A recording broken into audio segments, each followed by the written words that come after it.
Hello साथियों, आज हम लोग बिहार बीपीएससी शिक्षक भर्ती के लिए प्रैक्टिस सेट 5 को सॉल्व करेंगे, जो कि यूडिटेरिया प्रैक्टिस सेट है। ठीक है, तो देखते हैं पहला क्वेश्चन क्या है। तीसरा आंग्ल मैसूर युद्ध किस गवर्नर जनरल के कार्यकाल में हुआ था? तीसरा आंग्ल मैसूर युद्ध किस गवर्नर जनरल के कार्यकाल में हुआ था? तो ये हुआ था लॉर्ड कॉर्नवालिस के। तो ऑप्शन हो जाएगा बी, लॉर्ड कॉर्नवालिस। ठीक है दोस्तों, अगला देखते हैं। ब्रिटिश संसद के लिए चुने जाने वाले पहले भारतीय कौन थे? ब्रिटिश संसद के लिए चुने जाने वाले पहले भारतीय कौन थे? तो वो थे दादा भाई नौरोजी। दादा भाई नौरोजी, ऑप्शन डी हो जाएगा। अगला क्वेश्चन है, निम्नलिखित घटनाओं पर विचार कीजिए। पहला है नील विद्रोह, दूसरा है संथाल विद्रोह, तीसरा दक्कन दंगा, चौथा है सिपाहियों का विद्रोह। ठीक है, तो इसमें कह रहा है कि इन घटनाओं का सही कालानुक्रमिक क्रम कौन सा है? सही कालानुक्रमिक कौन सा है? तो इसमें हो जाएगा, पहले नंबर पे आएगा ये दूसरा, यानी कि ऑप्शन डी इसका सही है। इसका सही क्रम है 2 4 3 1, 2 4 3 1, यानी कि सबसे पहले संथाल विद्रोह हुआ, उसके बाद सिपाहियों का विद्रोह हुआ, फिर उसके बाद दक्कन का दंगा हुआ था। ठीक है दोस्तों, तो ये सही क्रम है 2 4 1 3। अगला क्वेश्चन है, मंगल पांडे ने विद्रोह का नेतृत्व कहाँ किया था? मंगल पांडे ने विद्रोह का नेतृत्व कहाँ किया था? ठीक है दोस्तों, ये है बैरकपुर। कहाँ किए थे? बैरकपुर, ऑप्शन सी सही है इसका। अगला क्वेश्चन है, बिहार बंगाल काश्तकारी अधिनियम कब पारित हुआ? बिहार बंगाल काश्तकारी अधिनियम कब पारित हुआ? तो ये हुआ था 1885 में। 1885 में, ऑप्शन ए सही है। और ये कहां पर हुआ? तो ये कहां पर और यह अधिनियम जो है बंगाल से बिहार के अलग होने के बाद हुआ था। ठीक है, तो इसको याद रखेंगे। भारतीय राष्ट्रीय कांग्रेस ने किस अधिवेशन में राष्ट्रीय आर्थिक कार्यक्रम को अपनाया था? भारतीय राष्ट्रीय कांग्रेस ने किस अधिवेशन में राष्ट्रीय आर्थिक कार्यक्रम को अपनाया था? तो ये था 1931, कराची सत्र 1931 में। अगला क्वेश्चन है, वर्ष 1823 में लाइसेंसिंग रेगुलेशन एक्ट किसने पेश किया था? वर्ष 1823 में लाइसेंसिंग रेगुलेशन एक्ट किसने पेश किया था? ठीक है, तो वो थे John Adams. John Adams, option C सही है इसका। ऑप्शन सी हो जाएगा।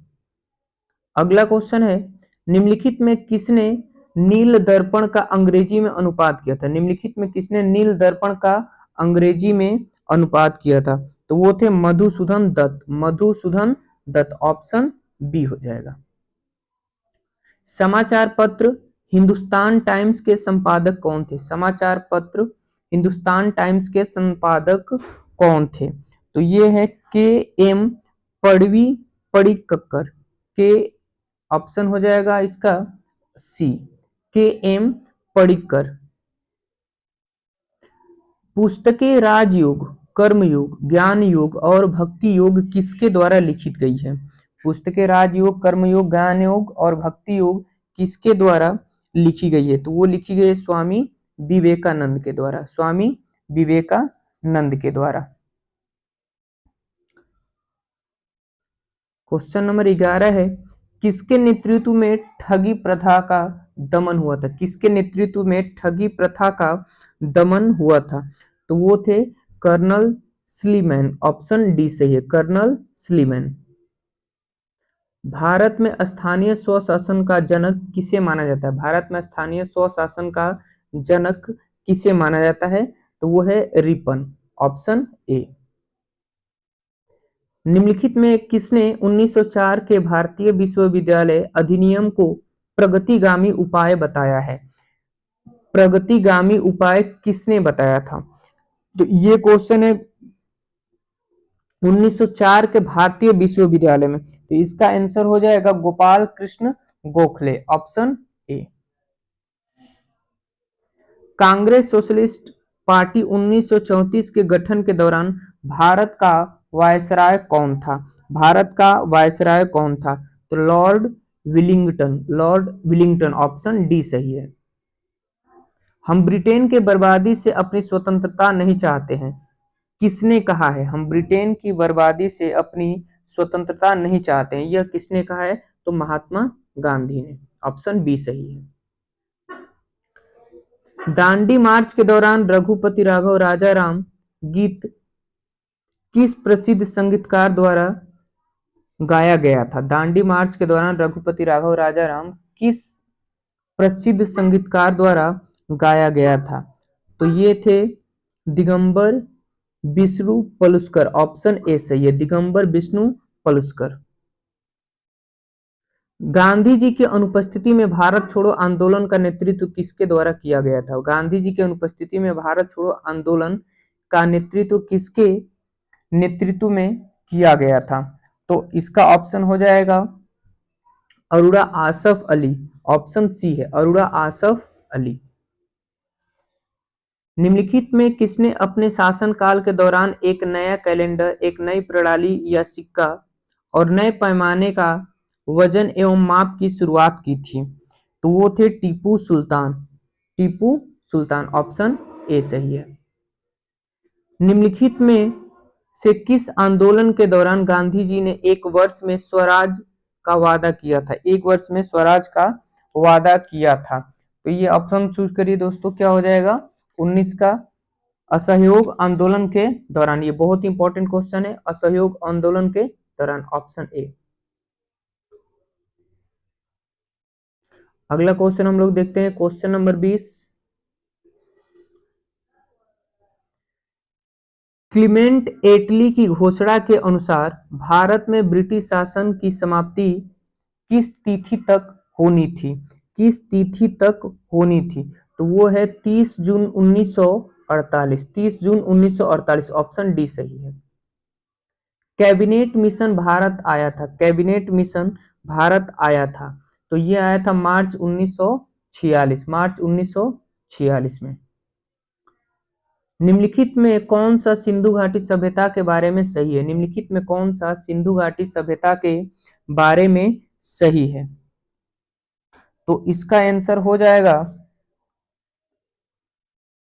उन, ऑप्शन ए क्या है? उन पर व्यापारियों के एक वर्ग का शासन था। दूसरा ऑप्शन है नगर निगम लोगों के नागरिक सुविधाओं का देखभाल करता था। वे वोस्टोफेडोनिक शैली की स्क्रिप्ट का उपयोग कर रहे थे। इनमें सभी, ये चारों तीनों ऑप्शन सही है, तो ऑप्शन डी हो जाएगा इसका। रामायण, महाभारत और मनुस्मृति निम्नलिखित में किस अवधि के दौरान संकलित किए गए थे? तो इसका ऑप्शन हो जाएगा शुंग काल, ऑप्शन सी, शुंग काल। मथुरा और गांधार कला के बारे में निम्नलिखित में कौन सा कथन सही है? मथुरा और गांधार कला के बारे में लिखित में कौन सा कथन सही है? तो ये है ऑप्शन ए हो जाएगा, कनिष्क काल में इन दोनों कलाओं का विकास हुआ, कनिष्क काल में इन दोनों ही कलाओं का विकास हुआ था। अगला क्वेश्चन है, भारतीय इतिहास में प्रसिद्ध ऐहोल अभिलेख का संबंध किस शासक से है? किस शासक से पूछ रहा है? तो ये हो जाएगा ऑप्शन डी, पुलकेशिन द्वितीय, पुलकेशिन द्वितीय। निम्नलिखित में से किस विचारधारा को निम्नलिखित में किस विचारधारा को लोकायत दर्शन के रूप में भी जाना जाता है? लोकायत दर्शन के रूप में भी जाना जाता है, तो वो है ऑप्शन सी, चवार्क, चवार्क। किस दिल्ली सुल्तान ने सबसे अधिक संख्या में नहरें बनवाई थी? किस दिल्ली सुल्तान ने सबसे अधिक संख्या में नहरें बनवाई थी? तो वो थे फिरोज शाह तुगलक, फिरोज शाह तुगलक, ऑप्शन ए सही है। प्राचीन भारत के संदर्भ में वाग्भट द्वारा लिखित अष्टांग संग्रह का संबंध है अष्टांग संग्रह का संबंध है, तो वो संबंध है किससे? चिकित्सा से। चिकित्सा से ऑप्शन बी सही है। चिश्ती संप्रदाय के किस सूफी संत को चिराग ए दिल्ली के नाम से जाना जाता था? चिश्ती संप्रदाय के किस सूफी संत को चिराग ए दिल्ली के नाम से जाना जाता था? तो वो थे शेख नसीरुद्दीन महमूद। शेख नसीरुद्दीन मोहम्मद, यानी कि ऑप्शन बी सही है। ऑप्शन बी सही है। अगला क्वेश्चन देखते हैं। दिल्ली सल्तनत में इक्ता प्रणाली की शुरुआत किसने की थी? दिल्ली सल्तनत में इक्ता प्रणाली की शुरुआत किसने की थी? तो वो थे इल्तुतमिश। इल्तुतमिश, ऑप्शन बी सही है इसका। पोमोलॉजी में किसका अध्ययन किया जाता है? पोमोलॉजी में किसका अध्ययन किया जाता है? तो वो है फलों का। पोमोलॉजी में किसका अध्ययन किया जाता है? फलों का। अगला है, इको मार्क प्रतीक निम्नलिखित में से किसके संबंधित है? इको मार्क प्रतीक निम्नलिखित में किससे संबंधित है? तो वो है पर्यावरण के लिए सुरक्षित सामग्री से। पर्यावरण के लिए सुरक्षित सामग्री, ऑप्शन बी सही है इसका। ऑप्शन बी सही है।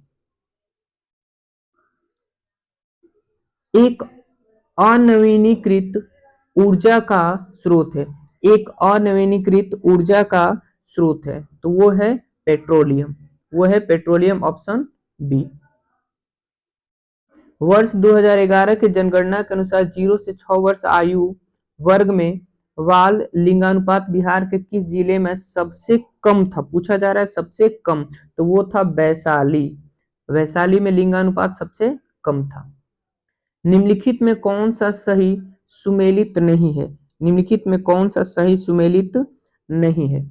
तो पहला है नीरज चोपड़ा भाला फेंक, ये सही है। नीरज चोपड़ा भाला फेंक, ये सही है। अवनी लेखरा पैरा निशानेबाजी, ये भी सही है। कृष्णा नागर पैरा बैडमिंटन, ये भी सही है। मित्राव गुहा हॉकी, ये गलत है। तो ऑप्शन हो जाएगा डी इसका। ऑप्शन सही है डी। सामान्य दृष्टि के लिए निम्नलिखित में कौन सा विटामिन आवश्यक होता है? सामान्य दृष्टि के लिए निम्नलिखित में कौन सा विटामिन आवश्यक होता है? तो वो विटामिन है रेटिनॉल। रेटिनॉल, ऑप्शन सी सही है, रेटिनॉल। सुगम्य भारत का अभियान संबंधित है। सुगम्य भारत का अभियान संबंधित है दिव्यांग व्यक्तियों से। ये है दिव्यांग व्यक्तियों से। सुगम्य भारत अभियान संबंधित है दिव्यांग व्यक्तियों से। ऑप्शन बी सही है। यूनेस्को की स्थापना कब की गई थी? यूनेस्को की स्थापना कब की गई थी? तो नवंबर 1945 में। नवंबर 1945 में। विष्णुपद मंदिर बिहार के किस जिले में स्थित है? विष्णुपद मंदिर बिहार के किस जिले में स्थित है? तो वो है गया में। ऑप्शन सी सही है। प्राथमिक स्तर पर एक शिक्षक में निम्न में से किसे सबसे महत्वपूर्ण विशेषता मानना चाहिए? प्राथमिक स्तर पर एक शिक्षक में निम्न में से किसे सबसे महत्वपूर्ण विशेषता मानना चाहिए? तो इसका ऑप्शन हो जाएगा धैर्य और दृढ़ता। वो हो जाएगा धैर्य और दृढ़ता। ऑप्शन बी सही है इसका।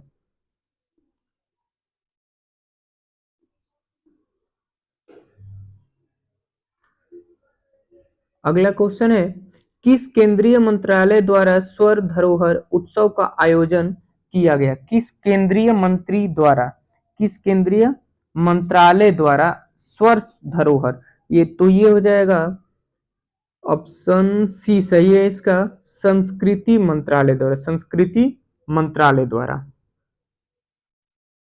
सुपर कंप्यूटर परम शक्ति को कहां स्थापित किया गया है? सुपर कंप्यूटर परम शक्ति को कहां स्थापित किया गया है? तो ये हो जाएगा आईआईटी खड़गपुर में। आईआईटी खड़गपुर में। भारतीय सेना ने किस देश के साथ संयुक्त परीक्षण का अभ्यास साइक्लोन 1 का शुभारंभ किया? साइक्लोन 1 का शुभारंभ किया, तो वो है मिस्र के साथ। मिस्र के साथ। ऑप्शन ए सही हो जाएगा। पर्यटन को प्रोत्साहन देने के लिए अंतर्राष्ट्रीय पर्यटन प्रदर्शनी किस देश में आयोजित किया गया है? तो वो किया गया है स्पेन में। याद रखिएगा दोस्तों, स्पेन में। ऑप्शन सी सही है। इंडिया जस्टिस रिपोर्ट 2022 के संदर्भ में कौन सा कथन असत्य है? इंडिया जस्टिस रिपोर्ट 2022 के संदर्भ में कौन सा कथन असत्य है? तो इसमें असत्य पूछ रहा है। तो ऑप्शन ए है, बड़े राज्यों में प्रथम स्थान कर्नाटक का है, ये तो सही है। इसमें बिहार का स्थान अंतिम है, ये गलत है, यानी कि ऑप्शन डी इसका सही आंसर है। ऑप्शन डी इसका सही आंसर है। ऑप्शन बी इसका सही आंसर है। फोर्ब्स 2022 द्वारा जारी विश्व की 100 सर्वाधिक शक्तिशाली महिलाओं ने भारत के वित्त मंत्री श्रीमती निर्मला सीतारमण को कौन सा स्थान प्राप्त हुआ? कौन सा स्थान प्राप्त हुआ, ये पूछा जा रहा है। ये बहुत ही इंपॉर्टेंट क्वेश्चन है और ये करेंट अफेयर्स है। बताइए दोस्तों क्या होगा इसका? तो इसमें मिला था इनको 36वां स्थान। क्या मिला था? 36वां स्थान। फीफा विश्व कप 2022 के संबंध में निम्न में कौन सा कथन असत्य है? निम्न में कौन सा कथन असत्य है? तो ये ऑप्शन हो जाएगा पहला ऑप्शन है, गोल्डन बूट पुरस्कार किलियन एम्बापे को दिया गया, ये तो सही है। गोल्डन बॉल पुरस्कार लियोनेल मेसी को दिया गया, ये भी सही है। अर्जेंटीना ने ये दूसरी बार खिताब जीता, ये गलत है, यानी कि ऑप्शन सी हो जाएगा। हम लोग का ऑप्शन क्या हो जाएगा? सी। ये गलत स्टेटमेंट है, तो हम लोग का ऑप्शन सी। क्वेश्चन पूछ रहा है कौन कथन असत्य है? निम्न में से कौन सा राज्य स्वयं का जलवायु परिवर्तन मिशन शुरू करने वाला देश का पहला राज्य बन गया है? पहला राज्य बन गया है, तो वो है तमिलनाडु। वो है तमिलनाडु। किस विभाग के पौधों को पादप वर्ग का उभयचर कहा जाता है? पादप वर्ग का उभयचर कहा जाता है, तो वो है bryophyta. Option A bryophyta. Bryophyta option A सही है, ब्रायोफाइटा। सभी जीवों की रचनात्मक एवं क्रियात्मक इकाई है। सभी जीवों की रचनात्मक एवं क्रियात्मक इकाई है, तो वो है कोशिका। अस्थि है, अस्थि है, इस चार ऑप्शन में से एपिथीलियमी उत्तक, संयोजी उत्तक, पेशी उत्तक, तंत्रिका उत्तक, तो कौन सा ऑप्शन सही है दोस्तों? संयोजी उत्तक। कौन सा? संयोजी उत्तक।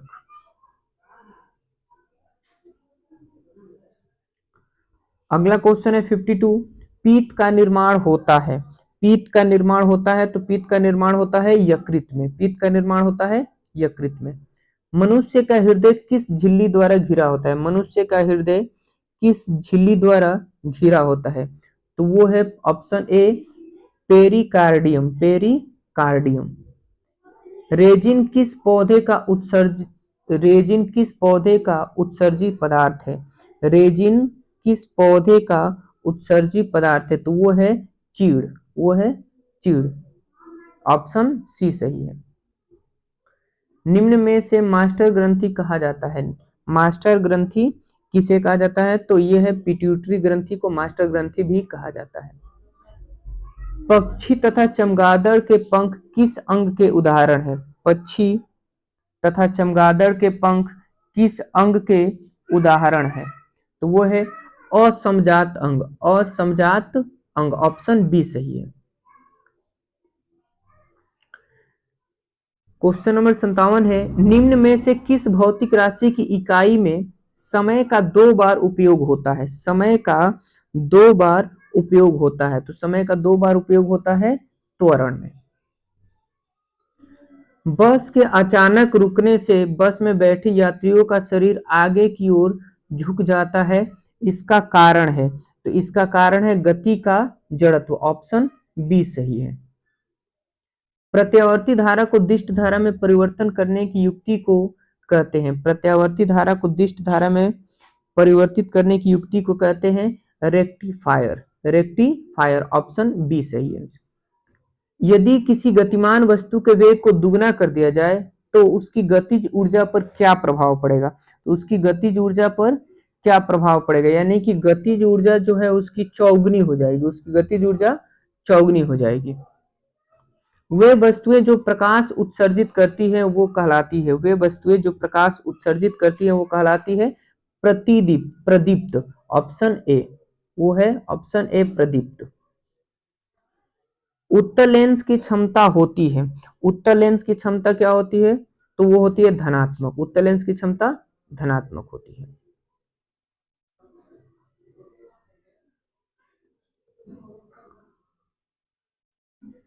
अगला क्वेश्चन है, दूरदृष्टि दोष को दूर करने के लिए किस लेंस का व्यवहार किया जाता है। दूरदृष्टि दोष को दूर करने के लिए किस लेंस का व्यवहार किया जाता है, तो दूरदृष्टि दोष में हो जाएगा उत्तल लेंस। दूरदृष्टि दोष को दूर करने के लिए उत्तल लेंस का प्रयोग किया जाता है। ऑप्शन बी सही है इसका। वोल्ट मीटर का कार्य है, वोल्ट मीटर का कार्य है, ऑप्शन ए है विद्युत परिपथ में धारा की प्रबलता को मापना, विद्युत परिपथ में किन्हीं दो बिंदुओं के बीच को विभवांतर मापना, तो वोल्ट मीटर दो बिंदुओं के बीच को विभवांतर मापता है, यानी कि ऑप्शन बी सही है। विद्युत जनित्र का सिद्धांत आधारित है, विद्युत जनित्र का सिद्धांत आधारित है, तो वो है विद्युत चुंबकीय प्रेरण पर, विद्युत चुंबकीय प्रेरण पर। गैस का दाब में परिवर्तन कहलाता है, गैस का दाब में परिवर्तन कहलाता है, तो वो है ऑप्शन सी संघनन। पदार्थ के कणों को एक साथ बांधकर रखने वाला बल कहलाता है, तो वो है अंतराणविक बल, अंतराणविक बल। ऑप्शन सी सही है। दो असमान घनत्व वाले अमिश्रणीय द्रव पदार्थ को किस विधि द्वारा अलग किया जा सकता है। दो असमान घनत्व वाले अमिश्रणीय द्रव पदार्थ को किस विधि द्वारा अलग किया जा सकता है, तो इसका सही आंसर है दोस्तों पृथक्करण की विधि द्वारा। पहला ऑप्शन पृथक्करण की विधि द्वारा, ऑप्शन ए सही है। निम्नलिखित में से भौतिक परिवर्तन का उदाहरण है, इसमें पूछ रहा है कि भौतिक परिवर्तन का उदाहरण है, तो भौतिक परिवर्तन का उदाहरण है जल का जमना। अमोनिया में नाइट्रोजन की संयोजकता कितनी है, अमोनिया में नाइट्रोजन की संयोजकता कितनी है, तो वो है 3। परमाणु के नाभिक के सबसे नजदीक कौन सी कक्षा होती है, परमाणु के नाभिक के नजदीक कौन सी कक्षा होती है, तो वो होती है के, सबसे नजदीक के होती है। निम्नलिखित में किस विधि द्वारा लोहे की कड़ाही को जंग लगने से बचाया जा सकता है, लोहे की जस्ता की परत चढ़ाकर, तो ये हो जाएगा जस्ता की परत चढ़ाकर। कौन सा हाइड्रोकार्बन कमरे के ताप पर ठोस होता है, कौन सा हाइड्रोकार्बन कमरे के ताप पर ठोस होता है, तो ये हो जाएगा C20H42, ऑप्शन सी सही है। अगला क्वेश्चन देखते हैं।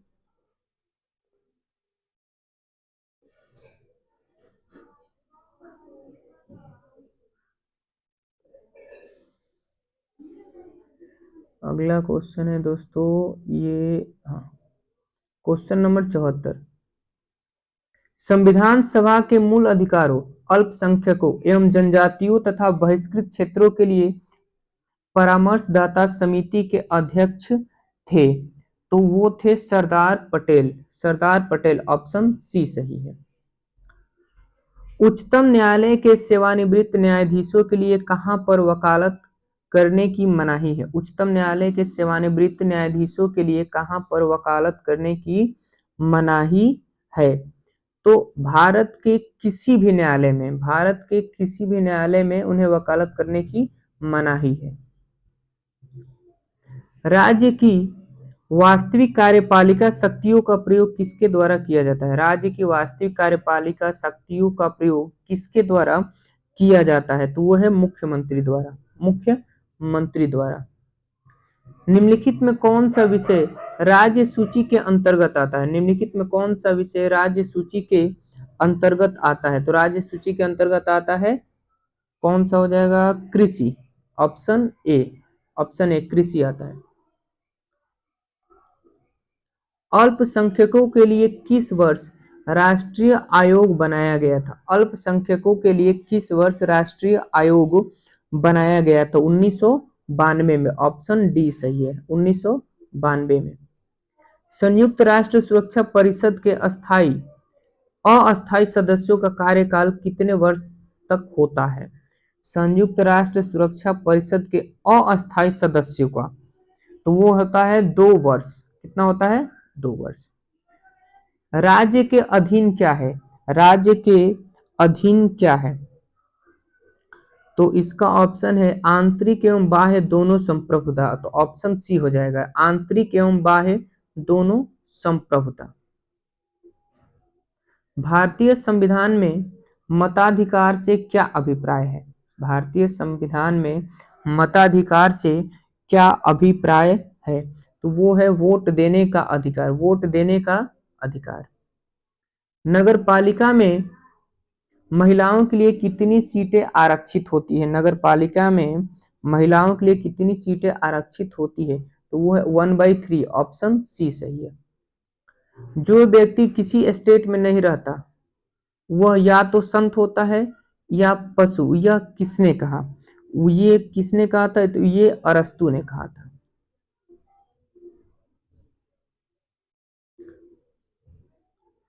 अगला है 84 नंबर। किस व्यक्ति के वास्तविक जीवन स्तर का आकलन किया जा सकता है? किस व्यक्ति के वास्तविक जीवन का स्तर का आकलन किया जा सकता है? तो ये है, कौन सा ऑप्शन हो जाएगा इसका दोस्तों? ऑप्शन पहला है सकल राष्ट्रीय आय द्वारा, निवल राष्ट्रीय आय द्वारा, प्रति व्यक्ति आय द्वारा। ये हो जाएगा प्रति व्यक्ति आय द्वारा। ऑप्शन सी सही है। प्रथम पंचवर्षीय योजना किस मॉडल पर आधारित थी? प्रथम पंचवर्षीय योजना किस मॉडल पर आधारित थी? तो यह है option B, Harrod Domar model. Harrod Domar model. भारतीय अर्थव्यवस्था के स्वरूप के बारे में निम्नलिखित में से कौन सा एक विकल्प सही है? भारतीय अर्थव्यवस्था के स्वरूप के बारे में निम्नलिखित में से कौन सा एक विकल्प सही है? तो कौन सा एक विकल्प सही है? तो वो है मिश्रित अर्थव्यवस्था। ऑप्शन ए सही है। बिहार में धान के फसल उत्पादन में सबसे अग्रणी जिला कौन सा है? बिहार के धान के फसल उत्पादन में सबसे अग्रणी जिला कौन सा है? तो वो है रोहतास। महाविस्फोट सिद्धांत संबंधित है। महाविस्फोट सिद्धांत संबंधित है तो वो है ब्रह्मांड की उत्पत्ति से। ब्रह्मांड की उत्पत्ति से। निम्नलिखित में कौन सा संयंत्र शक्ति तथा खाद दोनों दे सकता है? शक्ति तथा खाद दोनों दे सकता है तो वो है बायोगैस संयंत्र। बायोगैस संयंत्र। Option C. इनमें से किसने पहली बार यह व्याख्या की थी कि पृथ्वी के अपनी धुरी पर घूमने के कारण प्रतिदिन सूर्य एवं सूर्यास्त होता है? सूर्य एवं सूर्यास्त होता है तो वो किए थे आर्यभट्ट। ऑप्शन ए सही था। चंद्रमा के धरातल पर दो व्यक्ति एक दूसरे की बात नहीं सुन सकते हैं क्योंकि चंद्रमा पर उनके कान करना बंद कर देते हैं। ऑप्शन बी है चंद्रमा पर वायुमंडल नहीं है। तो ऑप्शन बी सही है, चंद्रमा पर वायुमंडल नहीं है, इसी कारण नहीं सुन सकते। निम्न में कौन सा एक समय की प्राकृतिक इकाई नहीं है? समय का प्राकृतिक इकाई नहीं है तो वो है मानक समय। प्राकृतिक इकाई नहीं है, मानक समय। सवाना का सर्वाधिक विस्तार है। सवाना का सर्वाधिक विस्तार है तो वो है अफ्रीका में। सवाना का सबसे अधिक विस्तार अफ्रीका में है। अगला क्वेश्चन देखते हैं।